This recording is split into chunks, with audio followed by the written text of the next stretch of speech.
Hello students, आपका welcome है advance science classes के अंदर।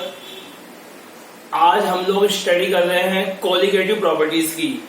तो सबसे पहले मैं राजेश वाधवानी आपको बता देना चाहता हूं, आज हम स्टडी कर रहे हैं कोलिगेटिव प्रॉपर्टीज, जो कि क्लास 12th में सॉल्यूशन लेसन का वेरी इंपॉर्टेंट टॉपिक है। तो क्या होता है colligative properties? The property of the solution which depends on the number of solute particles and does not depends on the nature of it. It means solution की ऐसी properties जो solution में solute के नंबर पे depend करती है, only संख्या पे, ओनली नंबर पे डिपेंड करती है। और इससे जो प्रॉपर्टीज है, इसको ये कोई मतलब नहीं है कि solute क्या है। इट मीन्स solute की नेचर पे डिपेंड नहीं करती है। तो आपको समझ में आ चुका होगा आज हम क्या पढ़ेंगे, कोलिगेटिव प्रॉपर्टीज, जिसके बारे में मैंने आपको अभी बताया। And determination of molar mass. तो मोलर मास का डिटर्मिनेशन पढ़ेंगे। मोलर मास किसका? मोलर मास का नॉन वोलेटाइल सॉल्यूट। अब आपके पास ये आ रहा होगा कि नॉन वोलेटाइल क्या होता है? जो वेपराइज नहीं हो पाता, जो वेपर में चेंज नहीं हो पाता। जैसे हम लोगों ने वाटर में NaCl मिलाया, तो हम NaCl को नॉन वोलेटाइल सॉल्यूट कह सकते हैं, क्योंकि NaCl वेपर में कन्वर्ट नहीं हो सकता है। तो देखिए, sum property of solution. Solution की कुछ properties depends on the number of solute particles, जो सोल्यूट पार्टिकल्स के नंबर पे डिपेंड करती है। And does not depends on the nature of it. और इसको इस चीज से कोई मतलब नहीं है कि नेचर क्या है। नेचर पे डिपेंड नहीं करती। किस पे निर्भर करती है? किस पे डिपेंड करती है? उनके नंबर्स पे। जैसे मैं बता देता हूं आप लोगों को, इसको और थोड़ा अपने एक्सप्लेन कर देते हैं, समझा देते हैं इस चीज को। जैसे बेटा, हमारे पास 1 मोल NaCl है, 1 मोल KCl है। हम दोनों ने इन दोनों को 100 ग्राम H2O में डिजोल्व किया। इसको भी 100 ग्राम H2O में डिजोल्व किया। अगर हम लोग ये मान लें कि ये कंप्लीटली आयोनाइजेबल है, मतलब कंप्लीटली आयंस में कन्वर्ट हो जाते हैं, यानी इनका आयोनाइजेशन 100% मान लें, तो यहां पर भी 2 मोल्स बन जाएंगे पार्टिकल्स। एक 1 मोल पार्टिकल हो जाएगा Na+ का, एंड 1 मोल पार्टिकल हो जाएगा Cl- का। तो 2 मोल पार्टिकल्स हो गए यहां पर। यहां पर भी हम लोग 100% आयोनाइजेशन मानेंगे, तो 1 मोल हो जाएगा बेटा किसका? K+ का, और 1 मोल हो जाएगा Cl- का। तो यहां भी 2 मोल आ जाएंगे पार्टिकल्स, यहां भी 2 मोल पार्टिकल्स आ जाएंगे।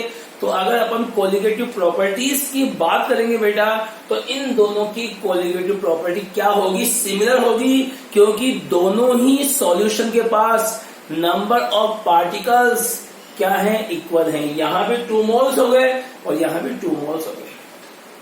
हाफ हाफ डिवाइड हो गया, ये K+Cl- डिवाइड हो गए, और डिवाइड हो गए, इनकी संख्या लगभग दुगनी हो गई। लेकिन हम लोग क्या मान रहे हैं? 100% आयोनाइजेशन मान रहे हैं। तो इसका एक और एग्जांपल देखते हैं।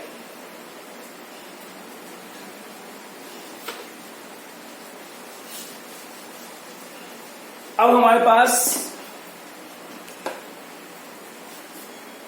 A, B and C 3 vessels हैं। सब में 100 ग्राम वाटर है, इक्वल वाटर है। यहां पे हमने 1 मोल NaCl, यहां पर 1 मोल CaCl2, यहां पर 1 मोल AlCl3 मिक्स किया। यहां देखिए आयंस कितने बनेंगे? 1 मोल Na+ and 1 mole Cl- 2 moles octet हो गए आयंस। 1 मोल से 2 मोल्स आ गए। यहां पर 1 मोल Ca2+ and 1 mole Cl-, 1 mole Cl-, तो 2 मोल और 3 मोल आ गया बेटा। कितने हो गए? 3 मोल्स। कब? जब हम लोग 100% डिसोसिएशन मान रहे हैं। तो यहाँ पे कितना आ गया? 2 मोल्स। 1 मोल ये, 1 मोल ये। यहाँ क्या हो जाएगा? Al3+ Cl-, Cl-, Cl-, कुल कितने हो गए? 4 मोल्स।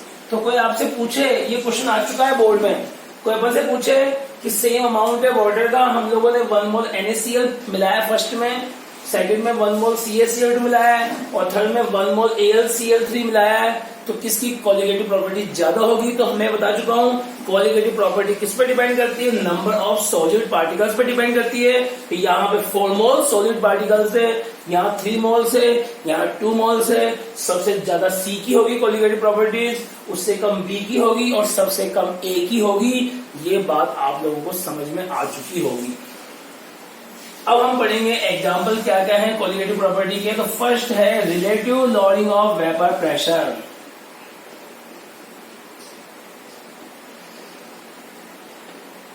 ठीक है, इसको अभी एक्सप्लेन करेंगे अपन लोग। रिलेटिव लॉरिंग हो जाती है किसमें? वेपर प्रेशर में। वेपर प्रेशर में कमी हो जाती है जब हम कोई नॉन वोलेटाइल सॉल्यूट को मिक्स करते हैं। ये टॉपिक आएगा, मैंने फर्स्ट टॉपिक को डिस्क्राइब करूंगा अभी।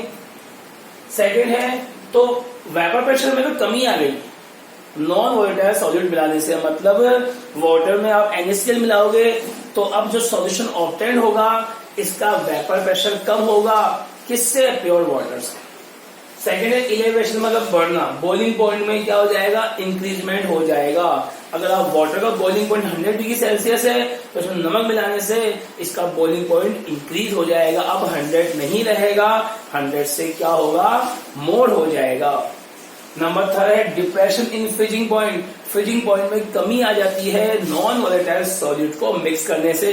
जैसे प्योर वाटर का फ्रीजिंग पॉइंट 0 डिग्री सेल्सियस है, इसमें आप नमक मिलाओगे तो क्या आ जाएगा? 0 नहीं रहेगा, फ्रीजिंग पॉइंट क्या हो जाएगा? कम हो जाएगा। 0 से कम मतलब -1 -2 हो जाएगा।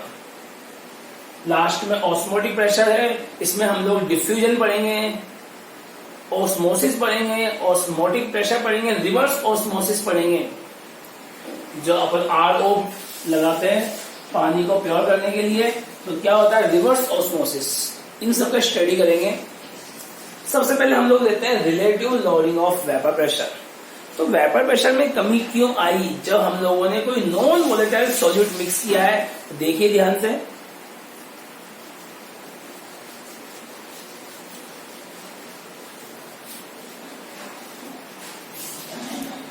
देखिए बेटा, ये आपके पास 2 वेसल है, एक में प्योर वाटर है W मीन्स वाटर W। इसमें वाटर ही वाटर के मॉलिक्यूल्स है सरफेस पर, अंदर भी वाटर ही वाटर है। लेकिन आप जानते हो वेपर प्रेशर में वेपर बनती है सरफेस के पार्टिकल्स से बनती है, जिसकी काइनेटिक एनर्जी ज्यादा हो जाती है।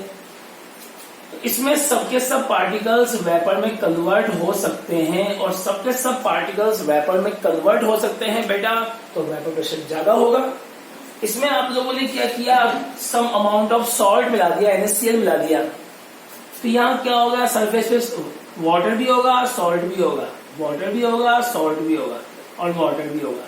तो इसमें से केवल वाटर के पार्टिकल्स ही वेपराइज हो सकते हैं, सॉल्ट के पार्टिकल्स वेपराइज नहीं हो सकते। तो आप देख सकते हैं यहाँ तो पूरी सरफेस ही वेपराइजेबल हो सकती है और यहाँ पे लगभग हाफ पार्टिकल्स ही वेपराइज हो सकते हैं, क्योंकि सॉल्यूट के पार्टिकल्स वेपराइजेबल नहीं होते, वेपर्स में कन्वर्ट नहीं हो सकते।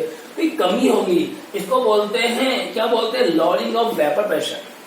तो अपन इसको, अगर इसका वेपर प्रेशर है वो PA0 मान लें, इसका क्या मान लें? PA मान लें, ठीक है? PA0 ओरिजिनल का और मिक्स करने के बाद PA। तो A हम हमेशा यहाँ पे सॉल्वेंट की बात करेंगे और B हम हमेशा सॉल्यूट की बात करेंगे। आप चाहो तो कुछ भी मान सकते हो, लेकिन कुछ ना कुछ तो मानना होगा बेटा। तो कमी कितनी आई? ज्यादा में से कम को माइनस कर दो बेटा, तो ज्यादा है PA0 में से PA को माइनस कर दिया। This is known as lowering of vapour pressure. ये क्या है? वेपर प्रेशर में कमी है। लेकिन यहाँ हम relative lowering of vapour pressure पढ़ रहे हैं, तो relative lowering of vapour pressure पढ़ेंगे रिलेशन बनाते हुए, और रिलेशन हमेशा उससे बनाया जाता है जिसकी वैल्यू कांस्टेंट होती है। तो हम लोग क्या मानेंगे? Relative lowering of vapour pressure क्या बनाएंगे? PA0 minus PA upon PA0। This is known as relative lowering of vapour pressure. तो हम जानते हैं बेटा जो relative lowering of vapour pressure होता है वो किसके इक्वल होता है, सॉल्यूट के मोल फ्रैक्शन के इक्वल होता है। We know that the relative lowering of vapour pressure of solution having non volatile solute is equal to mole fraction of the solute. ये ध्यान रखना कि मोल फ्रैक्शन ऑफ सॉल्यूट के equal है। ठीक है, अपना मेन एम क्या है बेटा, अपना मेन एम है इस पूरे टॉपिक का कोलिगेटिव प्रॉपर्टीज पढ़ाने का मेन एम है नॉन वोलेटाइल सॉल्यूट का मोलर मास निकालना। तो यहां से हम लोग नॉन वोलेटाइल सॉल्यूट का मोलर मास कैसे निकालेंगे वो मैं आपको बता रहा हूं।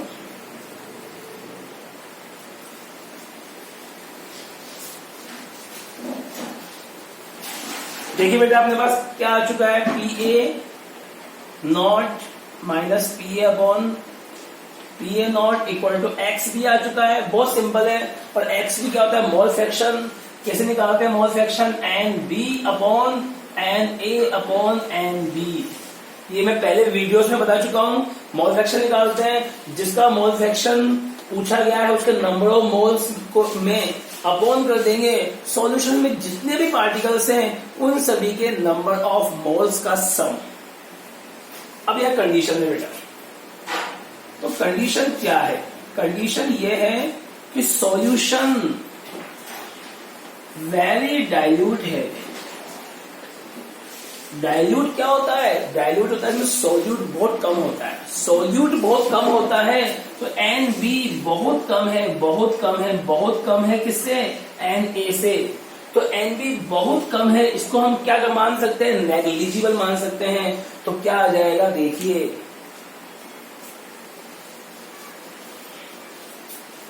अब क्या आ जाएगा, क्या बनेगा इससे, इससे बनेगा P A not minus P A. ये क्या चीज है, लॉडिंग इन वेपर प्रेशर। और ये क्या बनेगा, relative lowering of vapour pressure equal to क्या हो गया, N B upon N A. अपन जानते हैं मोल्स कैसे निकालते हैं बेटा, एन बी इक्वल टू क्या होता है, given mass upon molar mass, given mass of solute upon molar mass of solute. Solute को कैसे मान चलेगा, बी है, बी को सॉल्यूट माना है बेटा अपन लोगों ने। अब एन ए कैसे मान चलेगा, given mass of solvent upon molar mass of solvent. ये न्यूमेरिकल्स में बहुत काम आएगा अपन लोगों को। अब इनकी वैल्यू पुट करता हूं बेटा, तो क्या आएगा देखिए, p A not P a upon p A not equal to n b की वैल्यू पुट करेंगे, क्या आएगा, डब्ल्यू बी अपॉन एम बी। अब एन ए की वैल्यू करेंगे पुट, डब्ल्यू ए अपॉन एम ए। लेकिन मैं बता चुका हूं अपना एम क्या है बेटा, अपना एम है एम बी निकालना, मतलब मोलर मास ऑफ सॉल्यूट का डिटर्मिनेशन। तो इसको निकालना है, इसको यहां पे ले आए, इसको यहां पे ले आइए, अपना एम हो जाएगा कंप्लीट। तो क्या करेंगे बेटा, अपना एम है एम बी का वैल्यू फाइंड आउट करना। इसको यहां ले आया मैं, इन सबको यहां ले जाएंगे तो क्या हो जाएगा, P A not. P A naught क्या है, पी ए नॉट क्या है बेटा, vapour pressure of pure solvent है, multiply W B M A upon क्या आएगा, P A not minus P A multiply W A. ये आ चुका है, अपना एम कंप्लीट हो चुका है। अगले वीडियोस में मैं आपको इसके ऊपर न्यूमेरिकल समझाऊंगा बेटा। तो कई बार क्या होता है, हम लोग थ्योरी पढ़ लेते हैं लेकिन न्यूमेरिकल्स आ जाते हैं एग्जाम में। तो अपन लोगों को थ्योरी के साथ साथ न्यूमेरिकल्स में आनी चाहिए। ठीक है, आज के लिए इतना ही।